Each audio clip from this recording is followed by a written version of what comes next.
Peggy 16. Sega.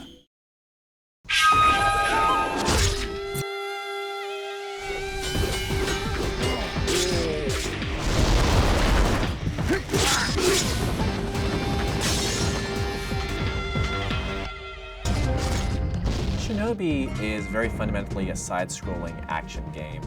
Even from the very original incarnation in the arcade, we wanted to preserve the core combat elements that made the first game so popular. So the strong melee combat system up close, and then the ranged throwing stars, or in our case throwing knives, to balance out sort of that melee combat. I think if you mention Shinobi to anyone on the street, like, have you played this game?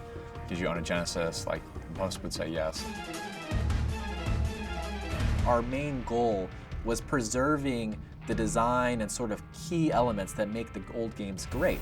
And that's fundamentally the great and tight combat systems, the interesting locations that you go to, the very cool enemies that you come across, and also that feeling of being just a badass ninja. We want you to be cool, we want you to feel awesome when you're playing this game. So we took those pillars and brought them forth, and we left those intact.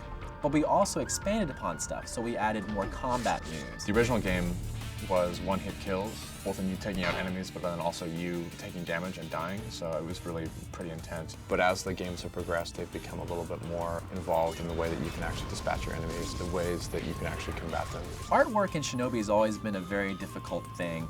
The series has sort of progressed to a very interesting art style. We wanted to keep fundamentally the 2D kind of feel of the classic Genesis games of Shinobi, but we also wanted to modernize it and give it personality for today's sort of audience. We continue that process all the way to the end, from the cinematics to the design of the characters, the storyline, because we really want to make sure that we preserve what makes Shinobi special to Sega of Japan and also the Shinobi fans, but also do our little piece to expand the storyline and introduce new characters and bosses and enemies that can really grow the franchise as a whole.